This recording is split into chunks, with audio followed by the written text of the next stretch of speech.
Le Chili, l'année 2013, a exporté pour 76 milliards de dollars, dont il y avait plus ou moins 55%, c'était du cuivre et des minéraux, mais surtout du cuivre, que c'est la principale source d'exportation. Ensuite, c'est la partie agroalimentaire, c'est les fruits frais, c'est les fruits secs aussi, c'est la partie produits de la mer, c'est les saumons, par exemple, nous sommes un des pays, le deuxième producteur mondial de saumon.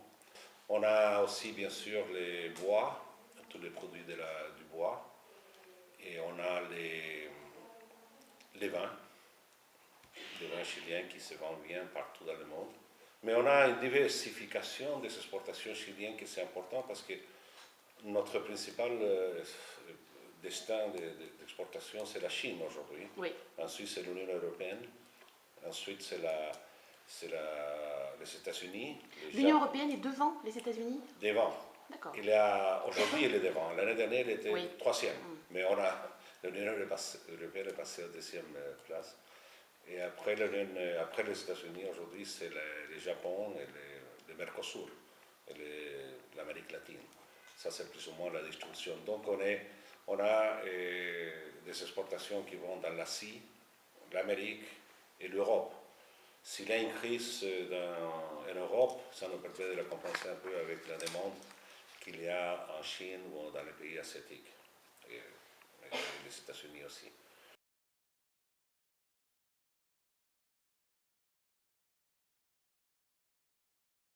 Aujourd'hui, nous voulons devenir une puissance alimentaire au niveau mondial, ça c'est notre objectif. On a des atouts qui nous permettent de penser que c'est un objectif réalisable. Dans les caractéristiques du Chili, c'est un pays petit, un petit pays avec 17 millions d'habitants, mais quand même on a une certaine capacité de développement dans le domaine agroalimentaire qui est assez intéressant. Et nous orientons vers ça, justement la puissance agroalimentaire. On a par exemple les avocats. On est un grand exportateur des avocats au niveau mondial. Et pour ça, on a développé une technologie spéciale pour profiter des montagnes et des endroits où c'était pas facile d'avoir la production d'avocats. Donc la technologie va avec tout le développement que nous on a dans tous ces domaines. Et c'est aussi une opportunité d'investissement importante dans le cas chilien parce qu'on a besoin d'aller de l'exportation de matières premières à l'exportation de produits avec une valeur ajoutée. Et pour ça, il faut développer l'industrie agroalimentaire. Et la France est bien sûr un partenaire idéal pour nous, dans le sens de tous les savoir-faire et tout le développement de son industrie agroalimentaire.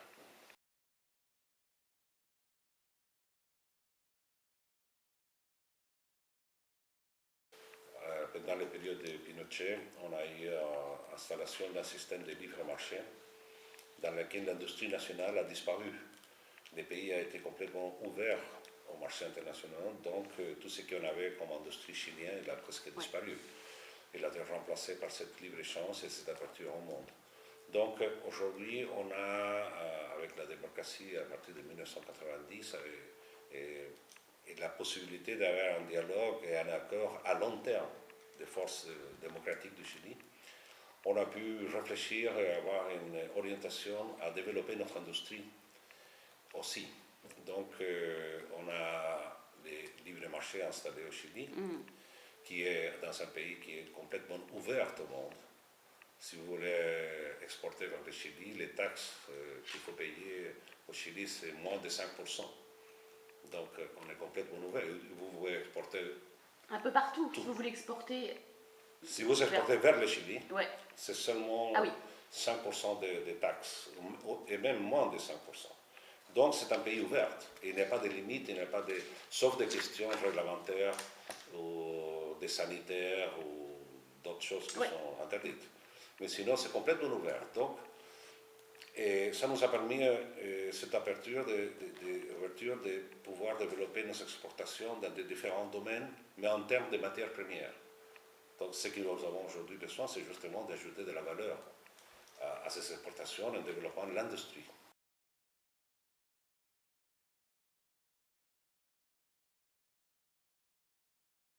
Si. Les PME au Chili, c'est vraiment ceux qui fournissent 80% ou 70% de l'emploi au Chili. Et c'est justement le secteur qui est, ce gouvernement, celle de Michel Bachelet, Ouais. a besoin et a installé comme objectif prioritaire, c'est de développer les petites et moyennes entreprises chiliennes et les régions aussi du Chili. C'est sortir un peu de la centralisation, décentraliser un peu le Chili. Ouais. Aller vers le développement des régions et surtout le développement des petites et moyennes entreprises.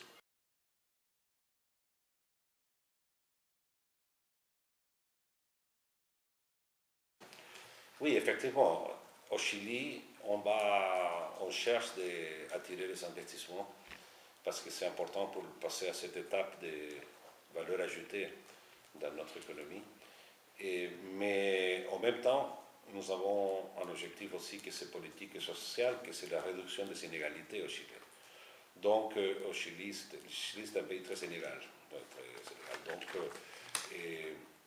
on a fait une réforme, on est en train de faire une réforme des impôts, dans lesquels les impôts sur le revenu pour les entreprises vont passer du 20% au 25%. C'est tout, hein. C'est pas plus 25. Donc, c'est pas. Ça peut aller jusqu'à 27, mais c'est 25% qui était prévu dans le programme de Michel Bachelet. Et cette augmentation a un objectif très concret, c'est de financer la réforme à l'éducation. On veut développer l'éducation publique au Chili, parce que tout est privé au Chili. L'héritage qu'on a eu de la part de Pinochet, bon, on a eu plusieurs, mais enfin, du point de vue économique, c'était justement le libre marché. Le libre marché, c'était la santé, l'éducation, les retraites, tout est privé, tout. La réforme des impôts, ce n'est pas quelque chose qui fait que les entreprises étrangères qui veulent investir au Chili vont dire « Ah non, c'est pas possible, 25%, 25% c'est intolérable, c'est pas possible. » Ça, c'est pas du tout comme ça, parce qu'on est loin de ces standards des pays développés en matière d'impôts. Donc, c'est pas vraiment un problème. Et par contre, nous avons développé toute la structure, toute l'économie chilienne, toute la société chilienne, elle est orientée à donner les meilleures garanties aux investisseurs étrangers. Même, on a demandé à la OCDE un rapport sur quel est le meilleur système d'attraction d'investissement qu'on peut développer au Chili. Et la OCDE va donner son rapport à la fin de cette année ou au début de l'année prochaine. Et à partir de ça, on va établir une loi, on va sortir une loi avec un nouveau système d'attraction d'investissement qui va correspondre aux meilleurs standards de l'Amérique des pays développés.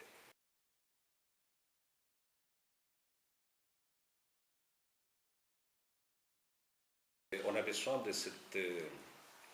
des investissements importants dans le domaine de l'énergie parce que justement le développement du secteur minier qui est important, donc on a besoin d'énergie. Donc il y aura, pendant toute l'année prochaine, il y aura la préparation des appels d'offres pour donner ça en mars 2016 et c'est pour des contrats de 20 ans de production d'énergie à partir de 2021. C'est plus ou moins 15 000 gigawatts-heure qu'il faut fournir avec cet appel d'offres. 15 000 mégawatts-heure. Donc, les besoins nouveaux, enfin les besoins supplémentaires. Supplémentaires. Ouais, d'accord. Supplémentaires. Donc on a, et ça c'est des appels d'offres comme celles qu'on a déjà eues, où participent des entreprises tous les grands énergéticiens du monde savent que... Ouais. La loi prévoit un minimum de 30% d'énergie renouvelable. Dans chaque projet, en fait, dans chaque... ok. Dans tous les appels qu'il aura dans les années qui viennent. On a une structure, nous, de la production d'énergie électrique au Chili qui est divisée en 3 parties. Partie nord, centrale et sud. Ils ne sont pas nécessairement connectés. Entre le nord et le centre, ce n'est pas connecté. Donc, ce qu'il y a comme production énergétique au nord du Chili, c'est plutôt orienté vers les mines de cuivre et l'activité minière. Celle du sud, ou celle du centre, c'est orienté aux grandes villes comme Santiago, Valparaíso, d'autres activités, mais ils ne sont pas connectés encore.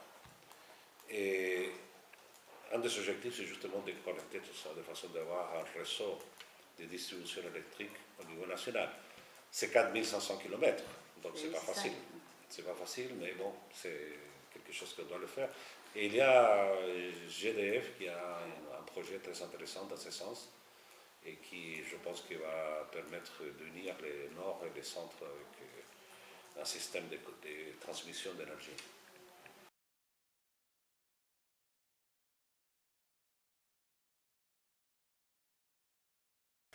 C'est une question réelle. Les manques de main-d'œuvre qualifiée au Chili, c'est une question importante, dans le sens que le développement des mines de cuivre, de l'activité minière au Chili,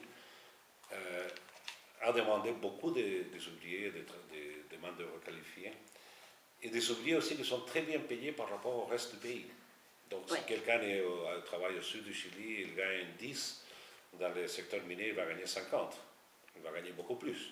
Donc, il y a une migration des travailleurs de chiliens qui vont vers le secteur minier du Nord parce qu'ils sont mieux payés.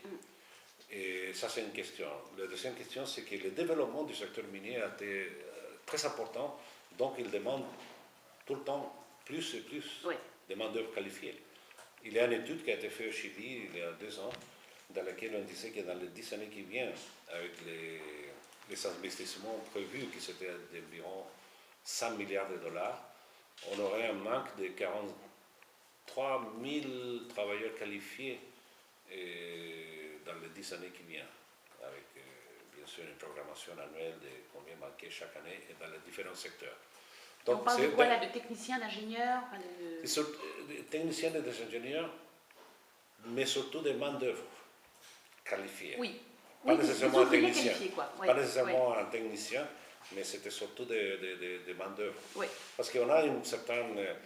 Les universités chiliennes aujourd'hui, il y a des ingénieurs, des géologues, des gens, des architectes qui sortent une quantité plus ou moins qui permet de couvrir cette demande. Oui.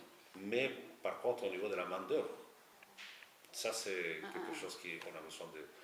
Donc ça c'est important parce que c'est aussi une opportunité pour le développement de toute la formation technique des